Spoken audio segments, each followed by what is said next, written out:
Everybody, and welcome to this week's edition of This Woman Can. I am your host, career strategist for the Black woman over 40. And the minute I heard my guest, she connected me through a slightly different medium regarding something else I'm doing for the Black 50 and Female series I'm doing on LinkedIn Lives. But she reached out to me and I wanted to hear more about her story. You know, I'm a curious type. So, and here she is. So Dr. Malaika T Edwards. Malaika, welcome to This Woman Can. Thank you so much for having me. I appreciate it. I'm looking forward to our talk. Fantastic. So let me just do a little intro for you. Malaika T Edwards is a Human Resources Pracademic, and I've not heard that before. We'll come back to that. With over 20 years of experience in human resources. As a HR practitioner, she has worked as an associate consultant with a global services firm, and she's provided end-to-end HR services for multinational corporations in the bauxite sector, the finance sector, the petroleum industry, and the manufacturing distribution industry in Jamaica. In 2015, she left the corporate world and went back to school to pursue a PhD in human resources. Get my words out there. And in human resource and leadership development. Let me get the whole thing in. And whilst pursuing doctoral practice studies, she became a columnist for a regional media house where she provides best practice HR tips and advice through her columns, The Career Corner and HR for Business. After completing her PhD, she embarked on a journey in academia, very different to the corporate world, where she currently serves as an assistant professor, teaching students pursuing undergraduate degrees while conducting research on aging in the workplace. Ooh, that's a lot. That's a lot, Malaika, welcome. When I hear you say it, it sounds like a lot. It doesn't sound like a lot in my head, but when I hear you, then I say, "Whoo, yeah." Yeah, and you have a young family too, if I remember rightly. Yeah, I have a little one. She's 20 months old, so I'm new in that way as well. Yeah. Yeah, good luck with that. Yes. You're good with that. I need that. Yeah, I need that one. I need it. So, Malaika, my normal question when I kick off This Woman Can. Tell us a little bit about your journey and how you got to where you are today. Because you're not actually in Jamaica anymore, are you? So tell us a little bit I'm not in Jamaica. How that transition. Right. So as you mentioned, I worked in HR for years. Right now, I've calculated maybe a little over 20 years in the different sectors that you mentioned. But I'd always wanted to do the PhD. So the PhD, I was one of those persons that had a list of things that I am going to do. And the PhD was on that list. And I had gotten into PhD programs years before, and different things were happening in life at the time. And I deferred once, deferred twice, never did it. But fast forward when 2015 came, a lot of things were happening again. And again, the desire, like, you have to do your PhD, And so I recently started a job. I was like a year into the job. And I said, I'm still gonna apply. So I got a call from a colleague in the US, and they were like, "You've always been talking about this PhD, what's happening?" Just out of the blue. So I said, well, let me just take the plunge again. And I applied, I got into the program, and I resigned my job. Yeah, literally maybe like a year. I probably reached a year and a few months. And I resigned my job, and within a month, I was in the US, and I started classes, did the PhD. I had a plan for 3.5 years. It took me 4 years. So I said, that's fine. And then at the end of the PhD, my plan was to do the PhD and then go back home immediately and go into consultancy. That was the plan. And I was very clear that that's what I was going to do. But while doing the PhD, I started to enjoy what I was doing. Like, it was fun. Things that I didn't know I could do before, like statistical analysis that used to give me panic attacks before, I started to enjoy it. I was enjoying the data, enjoying the research, enjoying the conferences. And then I thought to myself, well, just try. Like, you've never done academia before, you've done corporate, so try something else. So the opportunity presented itself. I went on the job market, and here I am now. So I got a position, an offer to be an assistant professor. And I decided that I was going to accept the offer. So I stayed, and I've been in the US since. So I'm back and forth between Jamaica and the US, but I am based at a university here, in America. Okay. So that's how I ended up here. Yeah. Fabulous, fabulous. So is it normal to go from corporate to academia? Because I thought I usually see people going out of sort of, I suppose, career academics and then moving into more consultancy in the corporate world. So was that a normal route for you, or were you a little bit against the grain? I don't know that it was a normal route. So you're right. I think people, they go into academia and then after that, then you become a consultant. Yeah. Or you go back into corporate. I don't know that it's common to move from corporate and then to go into academia, but I mean, people do it. And, you mentioned earlier how I became a pracademic. Becoming a pracademic is because you are a practitioner or you were a practitioner and then you go into academia. So it happens, but frankly, I don't know that it happens often, but it certainly does happen. And I decided to be one of those that would go that route. And what do you think? I mean, I went to university when I did my first as a mature student, so I know what the benefits were for me for doing that. But what do you think was different about you going to study at this stage of life as opposed to when you started out? One of the big benefits is that I had having the background in HR and having that experience helped significantly. Yeah. So going back to school at that age or at that stage in life, I already had a lot of years of experience, and it benefited me that I could use all of that knowledge that I had, all of that experience that I had, and apply it to the work that I was doing in an academic context. Yeah. So, and that's even part of the reason why I delayed the PhD. So I'll share with you that years before, when I did the master's, my plan was to do the master's, and I was like 21 when I did my master's degree. So my plan was to work for 2 years and then do the PhD, which would have carried me to 23.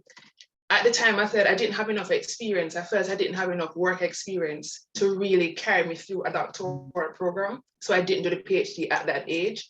Fast forward, when I actually did it, having all of those years of experience and working as a practitioner in HR and so many industries, it's a wealth of knowledge that you can apply to the academic context. And for me, that was a big benefit. It helped me in terms of conferences, helped me in terms of research, helped me know on the job. So it certainly was a benefit having the world of work experience that I didn't have before. Yeah. It's fabulous. So you left your good job. Or your good job. Or your good job, or your big job, as they say. Yeah. And you went back to school. So what was the reaction and what was the biggest challenge about doing that for you? The reaction, it's funny. So I remember literally like with my first semester and a friend calling me. And I remember clearly they were saying, Malaika, what is a big old woman like you doing in school? I remember the conversation clearly. And I didn't think I was an old woman until I got that call. And then not only just an old woman, you know that you're from the Caribbean, you're a big old woman. So I was like, what's a big old woman like you doing in school? And I had other friends, I had 2 others, and I remember exactly, they said, Malaika, but you are mad. Because why would you leave your job? Because now I'm going to school. It means that I have no income coming in. I have no earnings. So the reaction was, some persons were supportive, like, this is what you want to do, go and do it. You know, but there were other persons that thought I was crazy. Friends thought I was crazy. My family was very supportive, particularly my father. I remember him saying, if you don't do it, you're going to regret this for the rest of your life, you know? And I took that into consideration. And he would say things like, there's a PhD out there with your name on it, so go and get it. So that was the reaction there. But the challenge was just that you're going back into this new space as a student. And as I mentioned, I did my master's at 21. So this is years later that I'm going back into the classroom. I'm not wearing my heels and my suit anymore. I'm now in jeans on campus with a lot of people that are, you know, pretty young. And the truth is, I didn't think I was old, but when you get onto a university campus with people who've just left high school, you realize that you are, you can see the difference. And then I also was instructing, so I have students, and then all of a sudden, you know, you're not Malaika, you know, or Miss whoever.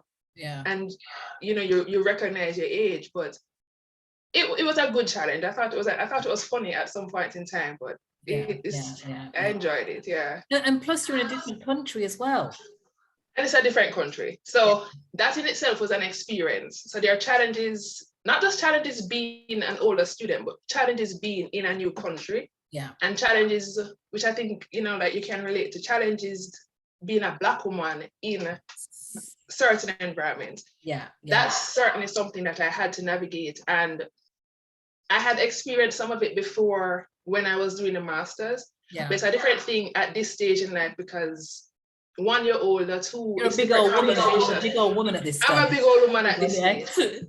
And there are expectations of you as a Black woman in the US. Yeah. And some of those expectations, I didn't know that those expectations were there before going. Yeah. And if I'm to be quite frank, that in itself was a challenge, certainly in the beginning where I had to navigate. Now being in this environment, it's expected of me to assume certain roles and certain positions because I am a Black person. Yeah. And I would have to sometimes have conversations to explain that, yes, I am a Black person, but I don't necessarily have a certain reality that other Black persons in this environment might have. So those are some of the things that initially I had to navigate, and it was challenging initially. There were days when it was more uncomfortable than I would have wanted, but it's also part of the process. No, I totally agree. I totally accept that. So we talked about the challenges, but what has been the best thing about making a mid-career change, or making that change at this stage of your career? The best thing. The best thing probably is because I went into academia. So academia by itself affords me a new experience outside of what I would have gotten in corporate. And also academia affords me a certain level of flexibility that I did not have in corporate. And at this stage, the flexibility is very, very important to me, where my career is concerned. And also you mentioned that I have a small person that I'm responsible for. So that flexibility helps. So the best part of it is just, I have a new experience. I know even in terms of my professional side, I have the opportunity to look at the field of HR initially just as a practitioner, but now I have the opportunity to engage in research where the field is concerned. And I have the opportunity to see what it is that as a practitioner we are doing or we could be doing, because I have access to all this research, and I have the opportunity to, in some instances, to shape what's happening.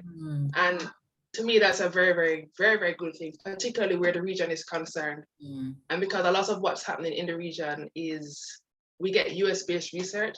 I have the opportunity now to be a part of that and to see how I can benefit HR in the Caribbean. So that to me, that's a good thing for where the mid-career transition is concerned. Fabulous. And you talked about your little person. So it's a she. My daughter. She's a fairly new little person. So so how do you balance that being mid-career? I mean, for me, the thought of having children at this stage of my career is pretty daunting. I had mine very, very early. So my children are probably not far off. No, I'm gonna give them away. I'm not gonna say I'm gonna give my age away, but they're big men. They're big men. So how do you balance having that change, that career change, with a young family? What I had to do, I don't even know if I balance it sometimes, to be very honest with you. I think what I had to do I don't like work-life balance, but that's fine. But what I had to do is, one, I had to make a decision. So initially, I was a mother that wanted the baby at home with her all the time. So I had her home with me. I had to make a decision that I cannot manage the motherhood and the work at the same time in the same space. So I really didn't like the idea, for instance, of the daycare or anything of that sort. But I had to realize that if I don't do that, then I'm not going to be able to strike that balance. And I was starting to drown. Like, you'd be on a meeting, but then you have a child in the background. It really wasn't working. So what I do for balance is I try and navigate my time. So I know that within a particular time, I am working. I put on my hat and I'm working. And when that time ends, then I put on my other hat and I become the mother again. And I zone in totally on that. So I've really had to kind of had some kind of separation, separate the roles. And that's really how I've been able to balance. I tried before to be doing both, and it was becoming quite chaotic. So I had to be honest with myself that it's not working out. It's not working. And so I had to stress. And it's nice you touched on that, because one of the things we talk about with being a Black woman is being the superwoman, is being the woman who is everything. being the woman who's proud to carry all that weight on our shoulders. All the weight on the burden, yeah. Because I wanted, like, I felt like I should, and the thing, you know, even to mention, like, I felt at this stage I should be doing that. Like, I should have my child home with me, and why not? You know, I can take care of her, I can nurture her. But it really got to a point where I will be frank, I couldn't balance both of them. I couldn't balance both. So I had to, you know, you hear people use the term get out of your own way. So I had to get out of, so I had to get out of my own way, get to the point of the daycare. In the mornings, you know, we hand over, have a great day, and then I go and I do what I need to do. And not have that quote unquote burden anymore. You know, it's not really a burden, but doing both can be challenging. And I think sometimes women forget, and I used to say this to my children, that, you know, I was an individual before I met you. I can't lose my identity. It's bad enough losing our identities. No, we lose our identities. We become somebody else at work. Mother. We could become a mother. We become a partner, and we lose our identities. You know. So you know. So it's good that we get that opportunity, that space, just to reclaim who we are and get that little even bit for a short time. Yes. Even for a short time during the day. Yeah. Even for a short time during the day. Yeah. I had to do it. And I was going into a new area, and I wanted to ensure that going into this new area, I was able to function effectively. It wasn't happening before. So to function effectively, I had to draw that line and do things differently. Fantastic. Yeah. Thank you for sharing that and being so transparent. I know. Okay. So Malaika, what do you wish you had known when you started on your career pivot, your career transition?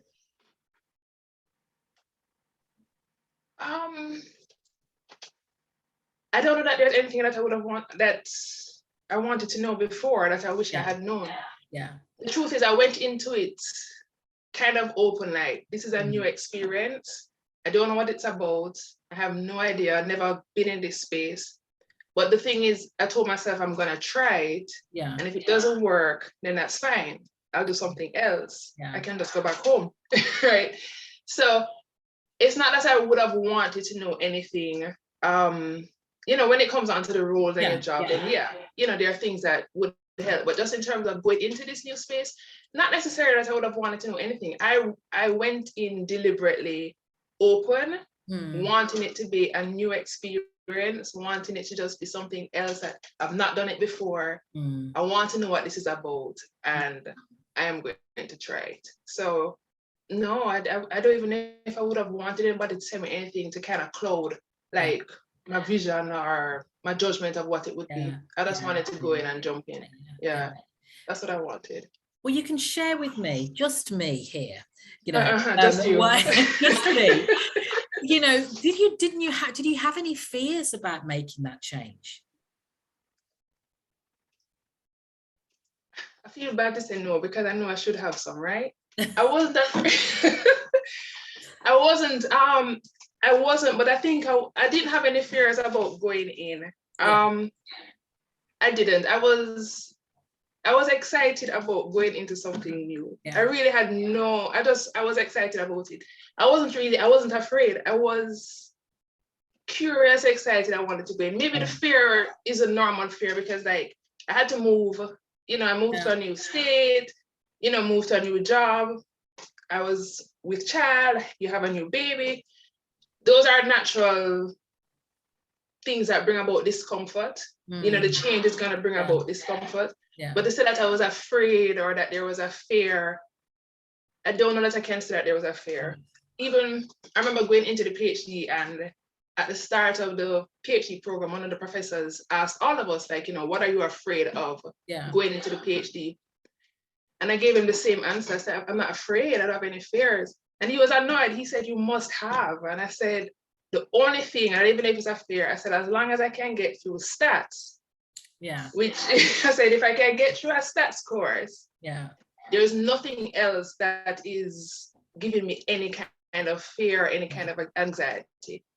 And I mean, maybe if I think about it more, but the truth is, I don't know that I had much fear about it. I really was just very open to a new experience, and I was like, let me see what it is. this should be interesting. Yeah. And you know, I'm probably not, when I think about it, probably not surprised at that, because one of the things you said early on is that you planned. Yeah. You had a plan for this.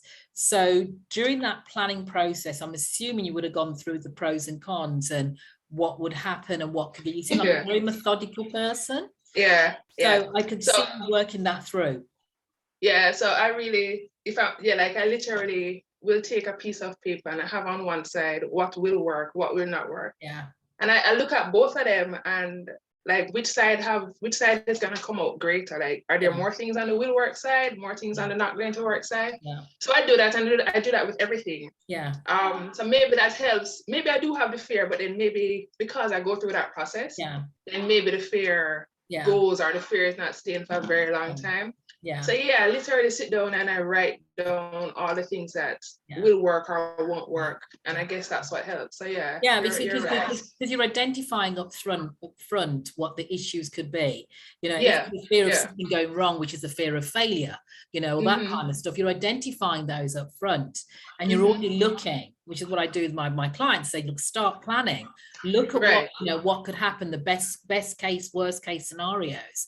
What would be your workaround plans? We already know that our careers aren't linear. They're not A to B. They go through the entire alphabet before we reach where we need to reach to. You know, and they do. But as long as we can work out what those different letters and directions could be, then we're forewarned is forewarned is forearmed. Yeah, I think that's what it is. Yeah. And I think part of it too is that in the back of my head, I'm always like, if it doesn't work, I have a friend and her thing is always chalk it up to experience. Yeah.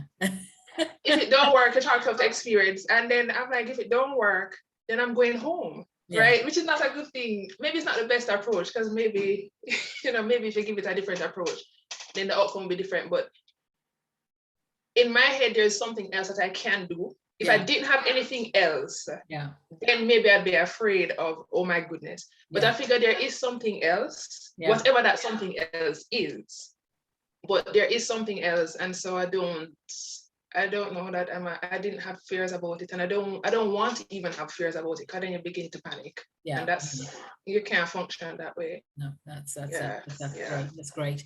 And you said early on that your dad said to you, if you didn't go for it, you'd have regrets. So what regrets do you think you would have had if you hadn't gone for it? Janice, I'd have been so mad. I would have been upset with myself, and not upset in the sense that, oh, this is something that I'm so in love with it that I have to go for it. But the desire came to go and get the PhD, or the desire came to go into academia. If I didn't try, I would have been very, very angry. So I wanted to try it. If I try it and it don't work, then I would be fine, because at least I tried it. So I could have gone home, go back into corporate, or, my initial plan was to go into the consultancy, and that's fine. But I had done that. So in my head, I believe I had contributed to the organizations where I work. I believe I had added value. So I was kind of satisfied that I had done that. I can do it again, and I probably will do it again. But I had never done the academia. If I didn't do it, I'd be upset. And then I would always have this, I don't like to have the lingering. I don't like to have that feeling of what if, and I wonder if, and I don't like that. I don't like it. I always call them the woulda, coulda, shoulda. Yeah, I don't like it. It makes me, it doesn't sit well with me. I like people who can get the idea, don't do it, and then they just move and leave it. I don't have that gift. I'll be honest, that it would ride me. It would be on my conscience, and I'd be saying, then Malaika, you couldn't even try. Like, it wouldn't do nothing, like just try. I'd have been angry, so I had to try. Fair enough. Yeah, I had to try. I get you on that. Now, Malaika, you've had a very successful career, but it can't have all been smooth sailing. So my question to you is, how has failure made a positive difference in your life? So the failure is part of the process, right? So I accept that the failure is part of the process. I think like it makes a positive difference in the sense that I know that if I get through the failure, then I'm going to get to the good part, which is where I'm trying to get to. And that's where I'm trying to get to. So it's a part of the process, and I know that it is going to happen. In my mind, it is going to happen, and maybe that's not the right thought process, but I figure it's going to happen at some point in time. So yeah, make it happen. Because as soon as it happens, then I'm one step closer to the end result. That's how I look at it. So hopefully not too many failures. Like, I don't want too many of them, because then that becomes disastrous, right? So I don't want too many, but I just figure it's going to come. I don't know that you get to your 40s or your 50s and your 60s and you don't have the failures, or I don't know I don't know that anybody is going to have that experience.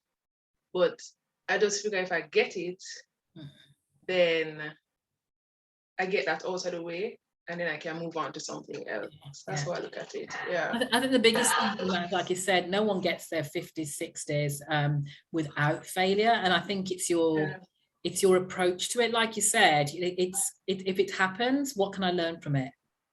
Yeah. And it is going to. Yes. And I think somebody will look at me and would hear that and think, that's not the right approach. You shouldn't say it's going to happen, but maybe I have it wrong. But I don't think it's the fact that it's going to happen. I think it's accepting the fact that it could happen. Fair enough. So it can happen. Something can happen. Yes. Right. Fair enough. And it's not going to. Yeah, it's accepting that. It's not going to be a surprise if it does. Yeah. If it doesn't, so I appreciate that. Yeah. Something can happen, and we acknowledge that. Yeah. And if it does happen, then that's fine. We deal with that and move on to getting to the result that we want. Exactly. I'll take that. Fantastic. Just reframe it a little bit. So, Malaika, if you had to start over from scratch, knowing what you know now, what would you do differently? In this process, what would I do differently? I know you mentioned before about planning. I would have done a little better with my planning beforehand. Okay. So my planning kind of started towards the tail end of the PhD, going into academia. But there's a lot that you can do as a doctoral student, as a PhD student, to prepare you for that role. So that your academic journey is, I want to say, a more successful journey. Because I never intended to go into academia, there are things that I could have done.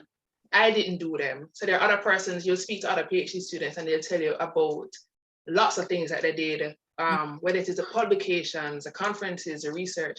I did all of those things, but it is the magnitude of work or the amount of publications, for instance, things of that nature. Knowing what I know now, I would have engaged more.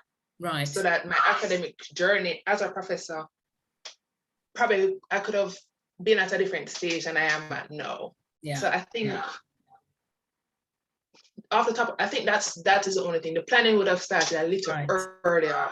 Right. But then I don't know if I could have planned earlier, because I never anticipated to like it. So I didn't anticipate that at all. But that's the only thing. Now that I know that I like it, I would have probably just done a little different in terms of the planning. Excellent. Excellent. So you've been through a transition, you've moved countries, you've changed jobs, you've changed whole careers. And you're doing this, a little more mature than some of the women. You're holding everything together. So what advice would you share with women who are embarking on their own career transition or thinking about it? Different things. I think, as far as possible, to maybe try and be clear about what you want to do next. Sometimes that's difficult. We don't know what the next, you want to do something, but you're not quite sure what it is. But to try as far as possible to figure out what it is that you want to do, how it is that you can get support on that transition. And I feel like sometimes we don't want to get the support for whatever reason, privacy. You don't want people in your business. You don't want people to know what you're doing, so you don't talk about it. Or, as you mentioned at the start of the interview, you feel like you're supposed to keep everything, like, you're the Black woman or you're the woman, so you're supposed to manage everything.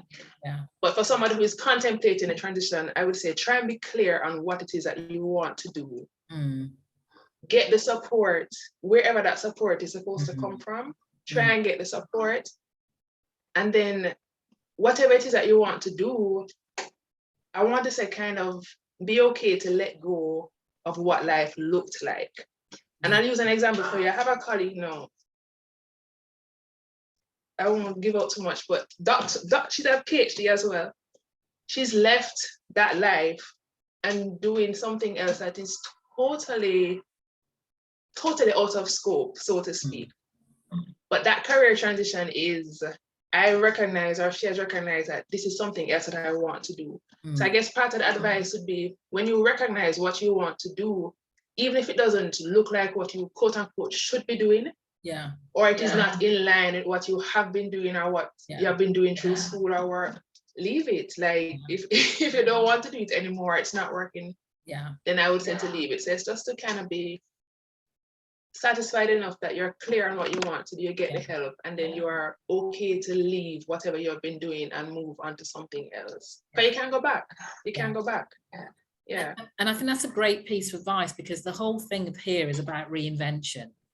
Yeah. I've always had this thing that, when we're younger, we're at school, we're in our early teens, and we're expected to choose topics and subjects that are supposed to dictate the rest of our life. But we evolve as humans, naturally we evolve as individuals. So what you want in your 40s, your 50s, definitely should be what it should be in the 20s. So we have to expect that. And the one thing I have seen, and why I'm so fascinated, I work a lot with women making these transitions, is that I've seen so many women who have stuck steadfast because they believe this is what they should be doing because it's what they've done in the past, or they studied for it, or they worked for it, and they cannot let it go. But it's making you miserable. You're unhappy. Totally unhappy. And the fact is, if you're in your 40s, you've got another 20 odd years of working, at least. Or more. So yeah. you want to be miserable doing what you're doing. Society plays a role, and we have all of these notions about what we're supposed to do, when you're supposed to do it, who is going to be affected if you do it or if you don't do it. And it's at some, you can become stuck or you can become affected. And sometimes I can understand sometimes why somebody would want to make the transition, but they don't. I can understand because there are so many factors. But I guess it's like getting to a point where, I want to use the term brave. Maybe you're brave enough, or you're bold enough, or you get frustrated and angry with yourself enough. If you get frustrated enough, then, and if that's the point where somebody has to get to, then get there. Been there. Then get there. You've been right. Been there. And I love what you said about society, because the one thing that this year I've admitted to myself is that I'm semi-retired. Really? I would never ever accept the fact, but when you look at the cold facts, what you do, how many hours you work, what you do, you are semi-retired. But I wouldn't accept it because I was concerned that what people say about me, or society think that but I'm thinking, hang on, it's actually a good position to be in, because you've maneuvered and planned your life and created the life you want to enable you to do it. So I'm accepting it now. My husband keeps laughing, going, I've been telling you for years, I was already there, you need to accept it, but and I think that having that, almost accepting that mindset, has stopped me thinking I need to work even harder, when actually that's not what I want to do. That's not. But you were thinking that you had to, because it's expectation. Yes. Okay. Yes. So enough about me. We're coming up to the end of our last few questions, Malaika. It's been a great conversation. So my question for you is, if you could choose your own mentor, who would it be and why? So my own mentor. There are people, it has to be, I don't have one person. So That's fine, that's fine. So I don't even know if I have a person. I think anybody who, just like you, I'm fascinated by people, by women who get to this point, whether it is through frustration or whatever it is, and then they change lives, or anybody who can do that. And I'm also, because of the space where I'm in, I'm also very impressed by women who can come into a space, leave home, come into a space as a quote unquote immigrant or whatever, and then excel. So anybody who has been able to make that change, anybody who has been able to excel, I think about, like, this is somebody I admire, not that, probably I don't know if it would be a mentor, but, and I hope I pronounced her name correctly, Indra Nui, is it how you pronounce? She was the CEO of Pepsi. Right. But I think about somebody like her who left home. She's an Indian woman who has come to the US with all of the labels of being an immigrant, you know, your skin color, all of those things, to get to the position where she's at the head of one of those large Fortune 500. So I don't know if I have a mentor. That's a good question. I don't know if I have any one person, but anybody who's been able to get to the point of rejecting all that is expected of them because the world or society said that you must, and that they're doing what they want to do, and they're satisfied that they're doing what they want to do and they're happy, then I would take that person as my mentor to help me also to get there. Great answer, great answer. Yeah, that's so what are the 3 things that you learned about yourself, Malaika, during your career? What have I learned? Good question. I think I've learned that I will do what I want to do, you know, what I believe is best for me. But I also learned that I take a long time to do what I want to do. I take a long time to get to that point. I don't know if that's not learning, but I'm aware. So the learn that I'm aware of what I want. But I also learned that I take a long time to get to the different points that I want to. So you said 3 things? Is it 3 things that I should identify? I do what I want. I get what I want to do. Take a long time. So the real word for that is that I procrastinate. So I learn about myself. That I do that, but it's also learning that I'm aware. I'm aware. What's the 3rd thing that I've learned? I think I've learned that I enjoy the balance, and I enjoy the opportunity to do more than one thing. So and I want to keep doing more than one thing. So I enjoy the flexibility that different avenues have afforded me or can afford me. That's a good question. I should think about it more. But I think that's what I've learned along the way. Okay. Certainly in both academic and as a practitioner. I'll let you think on that. Let you mull on that one. And one thing I didn't ask before I get to the last question. Your study is aging in the workplace. Which I love as a topic. So why that particular topic? Why the fascination with that? With age? It comes from working in HR. So I worked in HR for years, and as part of the role, obviously, when employees get to the point of retirement, then what we would do, you know, we have a big send-off party, everybody has a good time, and then they go. I got to the point where I saw employees who were not ready for retirement. And they would be uncomfortable, somebody would be afraid. Some of them they're not ready. And if I'm to be honest, initially, because I went into HR very young. I told you I did the master's at 21. So by 22 years old, I was working in HR. My thought process at 22 wasn't that somebody would not be prepared for retirement. My thought process at 22 and 23 was, this is nice, like you get to retire. And I was happy to be at these retirement luncheons or whatever we would have. But years later, you realize that that's not the case for so many persons. They are not ready. And then from an organizational standpoint, because I work in HR, or worked in HR, then I also saw the impact, because somebody has retired and then other employees are left either not knowing what to do, Right. the work overload, things of that nature, Yeah, and then the business suffers. So that's really how it came about, because as a practitioner, I saw the impact on the employee and on the employer. And then when I went to the PhD, there were also older students, and they were not navigating in the same way that the younger students were. So I actually started out doing research on older students in higher ed, and what can we do as professors to facilitate their learning and their success. So that's really where that's really how it came about, and that's why I focus on aging.